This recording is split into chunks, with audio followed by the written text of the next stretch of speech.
जय हिंद। देखिए फ्रेंड्स, इस वीडियो में हम समझेंगे सेंट्रल स्टेट रिलेशन। ये जो पार्ट नंबर 15 है ना फ्रेंड्स, इसके बाद आपके सेंट्रल स्टेट रिलेशन पूरा चैप्टर कंप्लीट हो जाते हैं फ्रेंड्स। जहाँ पे हम पुंची कमीशन के कुछ पॉइंट्स रहते हैं ना फ्रेंड्स, वो हम इस वीडियो में डिस्कस करेंगे। अपने पास ये हार्ड कॉपी यानी कि लक्ष्मीकांत की latest edition 6th revised addition अपने पास खोल के रखिए फ्रेंड्स। किसी भी एग्जाम के पर्सपेक्टिव के लिए अगर आपको पॉलिटी समझनी है ना, लक्ष्मीकांत की इस किताब को जरूर पढ़िए। आज के इस वीडियो के बाद है ना फ्रेंड्स, आपके पुंची कमीशन पूरा कंप्लीट हो जाते हैं। इसके बाद आपके सेंट्रल स्टेट रिलेशन पूरा चैप्टर कंप्लीट है ना। चलिए फ्रेंड्स, आज की वीडियो को हम डिस्कस करते हैं क्या क्या जो रहते हैं ना टॉपिक्स पॉइंट्स पुंची कमीशन के। आई होप आपने किताब आगे खोल रखा होगा। यहाँ पे जो मैंने पुंची कमीशन पार्ट 3 लिखा है ना, पार्ट पुंची कमीशन फ्रेंड्स, वो मैंने पार्ट 3 पार्ट्स में डिवाइड किया था। जो 2 पार्ट्स ऑलरेडी अपलोड हो चुके हैं ना, आप जाके देखिए ना। आई होप आपने किताब आगे खोल रखा होगा।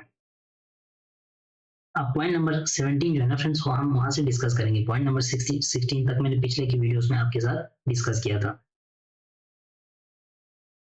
देखिए फ्रेंड्स, जब एक्सटर्नल एग्रेशन और इंटरनल डिस्टरबेंस होते हैं ना फ्रेंड्स, जो आर्टिकल नंबर 352 356 है ना, वो आपको पता ही है। एक्सटर्नल एग्रेशन और इंटरनल डिस्टरबेंस जब ये होता है ना फ्रेंड्स, तो क्या होते हैं, स्टेट एडमिनिस्ट्रेशन क्रिएटिंग सिचुएशन और पोटेंशियल ब्रेक डाउन होते हैं ना। कॉन्स्टिट्यूशनल मशीनरी जो होता है ना फ्रेंड्स, किसी भी स्टेट का जब उसका फेलियर हो जाता है ना, तो क्या होता है, उनकी कमीशन क्या रिकमेंड कर रहे हैं ना फ्रेंड्स। अब बहुत सारे ऑल्टरनेटिव होते हैं हमारे यूनियन गवर्नमेंट के पास, है ना, कि भाई आर्टिकल जैसे कि आर्टिकल 355 के अंदर ये यूनियन गवर्नमेंट का ड्यूटी होता है कि किसी भी स्टेट को प्रोटेक्ट करे। तो इस तरह से ना फ्रेंड्स, ऐसे बहुत सारे ऑल्टरनेटिव्स हैं। बोलने का क्या मतलब है ना फ्रेंड्स, पुंची कमीशन का रिकमेंडेशन यहाँ पे क्या है, जो ये एक्सटर्नल एग्रेशन खत्म हो जाते हैं ना, तो क्या होगा, फिर से जो नॉर्मल जो सिचुएशन है ना, वो कंटिन्यू होना चाहिए। रिकमेंड कर रहे हैं ना, यानी कि जब कोई एक्सटर्नल एग्रेशन होगा, कोई इंटरनल डिस्टर्बेंसेस होता है ना, उससे क्या होता है, पोटेंशियल ब्रेक डाउन होते हैं किसके अंदर, हमारे कॉन्स्टिट्यूशनल मशीनरीज के अंदर, है ना, ये आपको पता है। तो उसके बाद जितने भी ऑल्टरनेटिव फोर्स है ना जो अवेलेबल है किसके ऊपर, किसके पास, हमारे यूनियन गवर्नमेंट के पास।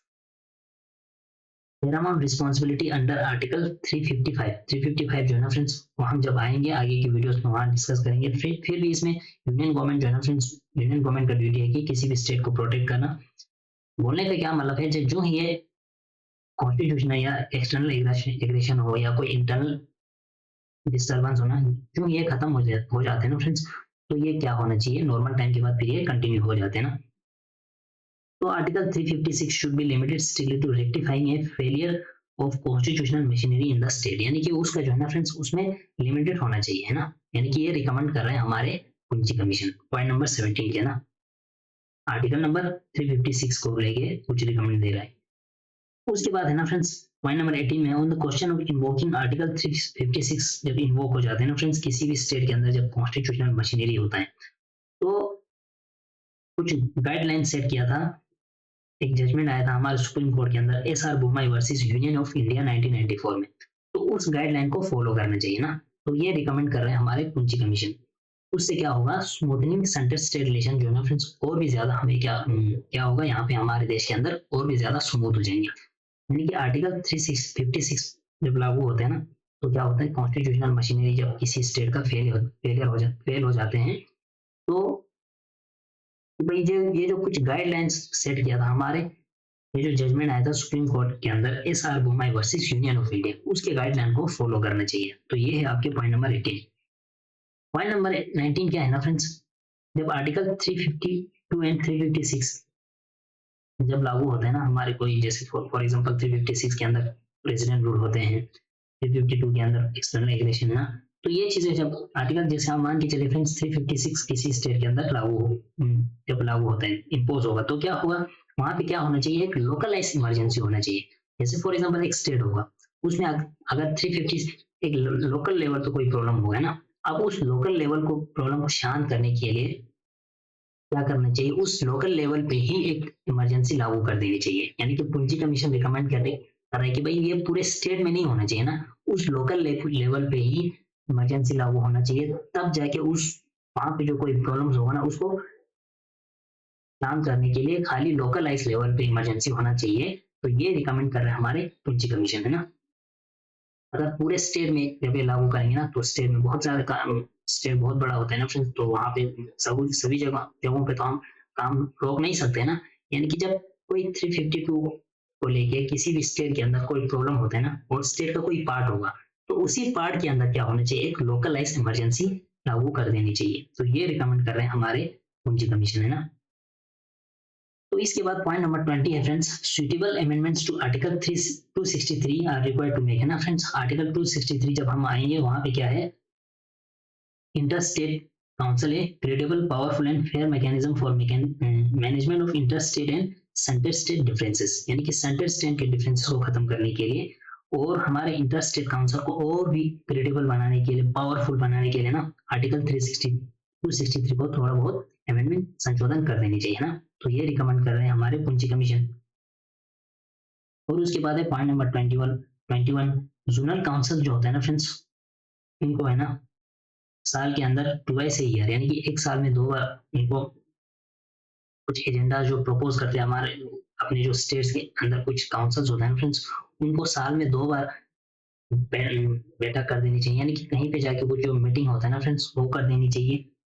उससे क्या होगा ना, हार्मोनाइजेशन ऑफ पॉलिसीज होता है ना फ्रेंड्स। जैसे एक स्टेट के अंदर कुछ जोनल काउंसिल्स होंगे, दूसरे स्टेट्स के भी होंगे ना, उनको जो है ना फ्रेंड्स क्या कर देनी चाहिए, साल में 2 बार मीटिंग करते रहना चाहिए ना। उससे क्या होता है, हमारे पॉलिसीज के अंदर क्या होगा, और भी ज्यादा हार्मोनाइज्ड होंगे। उससे क्या होगा, हमारे सेंटर स्टेट जो इंटर स्टेट जो रिलेशन जो होता है ना फ्रेंड्स, वो और भी ज्यादा मजबूत हो जाएंगे, उससे ज्यादा फायदा हो जाएंगे, और हमारे स्टेट और सेंटर के और स्मूथनिंग हो जाएंगे ना रिलेशन में, ये आप समझ सकते हो।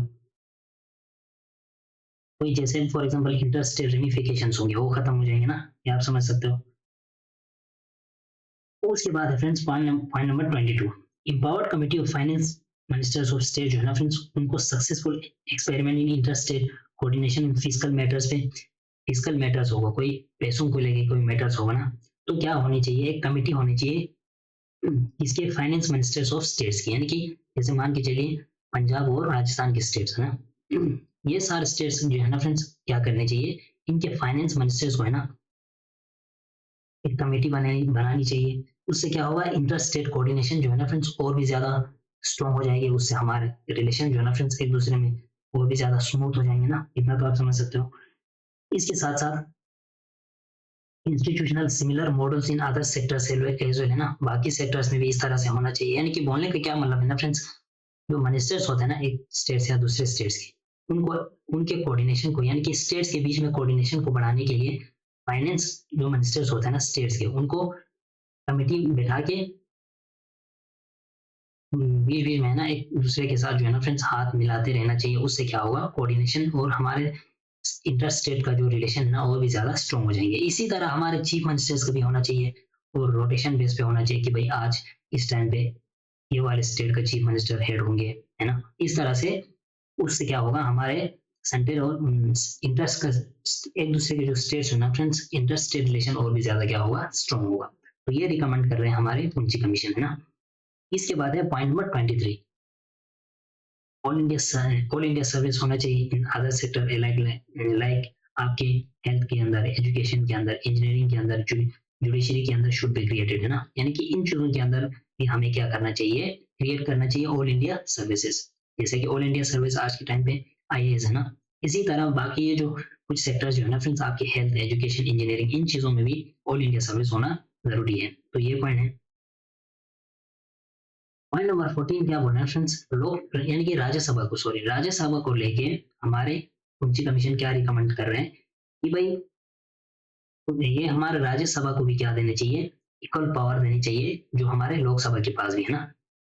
और राज्यसभा को लेके हमारे पूंजी कमीशन क्या बोल रहे हैं कि भाई हमारे राज्यसभा के पास भी ये पोटेंशियल है कि भाई वो राज्यसभा में निगोशिएट कर सकते हैं किसी भी फ्रिक्शन पॉइंट्स होते हैं ना, जैसे कि कोई दो स्टेट्स के बीच में, यानी सेंटर और स्टेट के लेके कोई फिजिकल मैटर होगा, लेजिस्लेटिव मैटर होगा, एडमिनिस्ट्रेटिव जो रिलेशन जो है ना फ्रेंड्स, उसको ज्यादा स्ट्रॉन्ग बनाने के लिए हमारे राज्यसभा के भी पास भी ये भी राज्यसभा के पास भी क्या है, पोटेंशियल है कि भाई कोई भी फ्रिक्शन पॉइंट आते हैं ना सेंटर और स्टेट के बीच में, उसको निगोशिएट कर सकते हैं। यानी कि बोलने का क्या मतलब है, जो हमारे सेकंड चैम्बर हमारे पार्लियामेंट जो है ना फ्रेंड्स, उनको क्या देने चाहिए, representative forum of state should be remove modified even if it requires amendment of the constitutional provisions के थ्रू अमेंडमेंट भी करना पड़े ना, तो हमें राज्यसभा को भी क्या देना चाहिए, पावर दे देनी चाहिए। तो ये है आपके पॉइंट नंबर 24। पॉइंट नंबर 25 क्या है ना friends, balance of power between states inter se as desirable and this is possible by equality of representation in the Rajya Sabha. यानी कि राज्यसभा के अंदर जो है ना फ्रेंड्स, पॉपुलेशन बेस पे हमारे ना कुछ स्टेट्स का कुछ ज्यादा रिप्रेजेंटेटिव वहाँ होते हैं, तो भाई इक्वल रिप्रेजेंटेशन होना चाहिए, यानी कि किसी स्टेट का कम किसी स्टेट का ज्यादा नहीं होना चाहिए ना।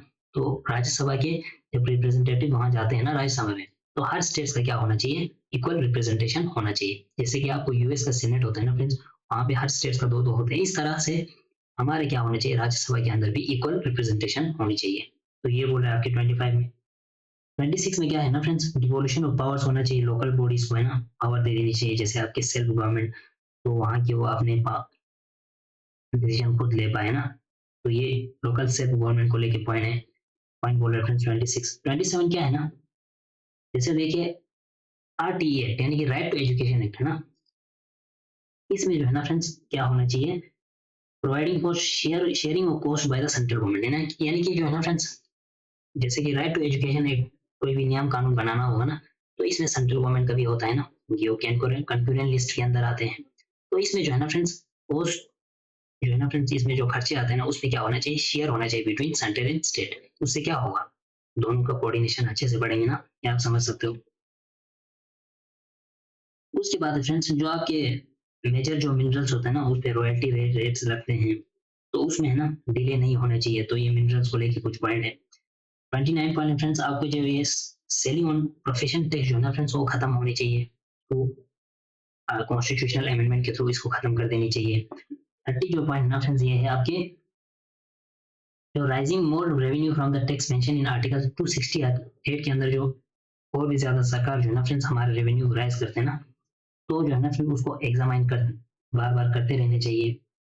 उसको फिर बाद में नेक्स्ट फाइनेंस कमीशन के पास वो रेफर करना चाहिए, और an expert committee to appoint to look into the matter है ना। यानी कि जब आर्टिकल 268 के अंदर है ना फ्रेंड्स, जब भी कोई रेवेन्यू और जनरेट करते हैं ना सरकार, उसको रेफर करना चाहिए नेक्स्ट फाइनेंस कमीशन के पास, तो उसको फिर एक्सपर्ट कमेटी के पास रेफर करना चाहिए, ताकि बार बार है ना फ्रेंड्स इस मैटर को लेके बार बार इस चीज में कोई है ना ऊपर नीचे ना हो। इसीलिए ये पॉइंट है फ्रेंड्स, ये रिकमेंड कर रहे हैं हमारे पूंजी कमीशन।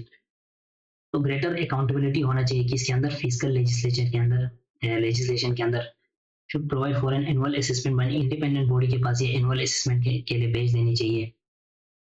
और इसके पास ये है ना फ्रेंड्स, इस रिपोर्ट को हमारे both house of the parliament है ना, पार्लियामेंट के दोनों हाउसेज के अंदर इसको लेट डाउन कर देनी चाहिए। और इसके साथ साथ स्टेट लेजिस्लेशन को भी ये दिखानी चाहिए। जब स्टेट लेजिस्लेचर बोथ पार्लियामेंट के पास जाएंगे ना, तो ये एनुअल रिपोर्ट क्या होगा, सेंट्रल स्टेट रिलेशन और भी स्ट्रॉन्ग हो जाएंगे ना। जो consideration specified in the terms of reference of the finance commission के कुछ टर्म्स ऑफ रेफरेंस है ना फ्रेंड्स, उसको सेंटर के साथ साथ स्टेट्स को भी देनी चाहिए। There should be effective mechanism to involve the states in finalization of terms of reference of finance. जो फाइनेंस कमीशन का कुछ टर्म्स ऑफ रेफरेंस है ना फ्रेंड्स, उनको दोनों बोर्ड सेंटर एंड स्टेट दोनों के हाथ दे देनी चाहिए। उससे क्या होगा, सेंटर स्टेट रिलेशन और भी ज्यादा स्ट्रॉन्ग हो जाएंगे है ना। सेंट्रल गवर्नमेंट को टाइम टू टाइम रिव्यू कर देनी चाहिए अपने जो एक्सिस्टिंग सेसेस एंड चार्जेस होता है ना फ्रेंड्स, टैक्स के ऊपर टैक्स लगना, उसको टाइम टू टाइम है ना उसको रिव्यू कर दें, कंटिन्यू कर मतलब करना जरूरी है ना, जरूरी समझा हमारे पूंजी कमीशन ने, ताकि हमारे सेंटर और स्टेट्स के जो रिलेशन है ना और भी ज्यादा स्ट्रॉन्ग हो। अब यहाँ पे कुछ है ना friends, plan and non plan expenditure जो है ना फ्रेंड्स, प्लान जो जैसे कि प्लानिंग कमीशन जो है ना फ्रेंड्स, प्लान के थ्रू कि भाई इस टारगेट पे इतना हमें खर्चा करना है, और कुछ नॉन प्लान जो होता है ना फ्रेंड्स, कुछ उसमें सैलरीज आते हैं, तो उसको जो है ना फ्रेंड्स, उसको इस प्लान को देखने के लिए एक एक्सपर्ट कमेटी की बैठक होनी चाहिए, मे भी अपॉइंट कर देनी चाहिए ना, to look into the issue of distinction between plan and non plan expenditure, की भाई प्लान के जो एक्सपेंडिचर कितना आया है और नॉन प्लान एक्सपेंडिचर कितना है, इन चीजों में है ना फ्रेंड्स क्या कर देनी चाहिए, एक्सपर्ट कमेटी के अपॉइंट होनी चाहिए।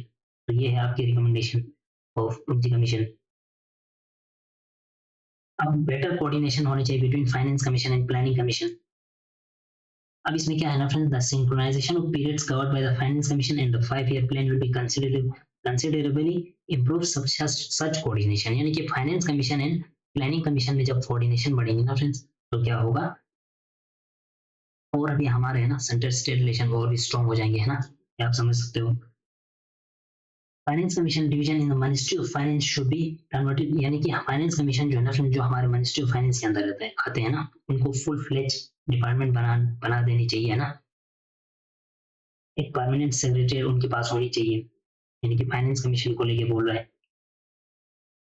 और हमारे प्लानिंग कमीशन को भी लेके एक पॉइंट बोल रहा है फ्रेंड्स, हमारे रिकमेंडेशन दे रहा है हमारे पुंछी कमीशन कि भाई जो managing sectoral plans of central ministries and the states है ना, सभी देश के लिए ये है ना प्लान बनाते हैं, तो उनके जो है ना प्लानिंग कमीशन के रोल को बढ़ानी चाहिए, या आप समझ सकते हो।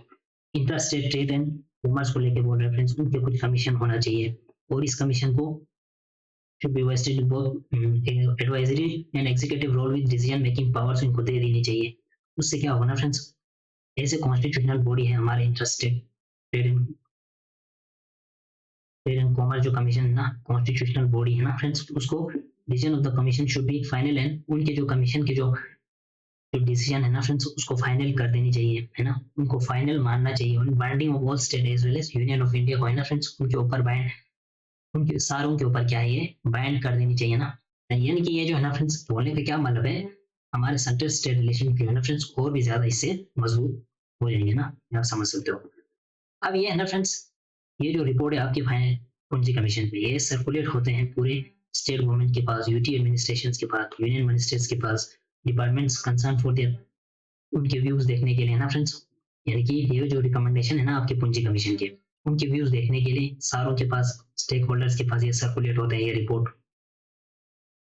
उसके बाद द कमेंट्स रिसीव फ्रॉम, उसके बाद कमेंट आते हैं आपके यूनियन मिनिस्टर से, डिपार्टमेंट से, स्टेट गवर्नमेंट से, यूटी एडमिनिस्ट्रेशन से, are under the consideration of interstate council, है ना, यानी कि उसके बाद क्या बनते हैं हमारे इंटरस्टेट काउंसिल। तो ये पॉइंट है फ्रेंड्स, कुछ पॉइंट्स एग्जाम के पर्सपेक्टिव के लिए उतना जरूरी नहीं है, फिर भी आपको मैंने कुछ पॉइंट जो मैंने समझा उतना मैंने आपको समझा लिया। उसके बाद है फ्रेंड्स इंटरस्टेट काउंसिल, है ना, और इसके बाद आपकी next chapter friends interstate relations, sorry, वो हम डिस्कस करेंगे नेक्स्ट वीडियो में, तब तक के लिए थैंक यू।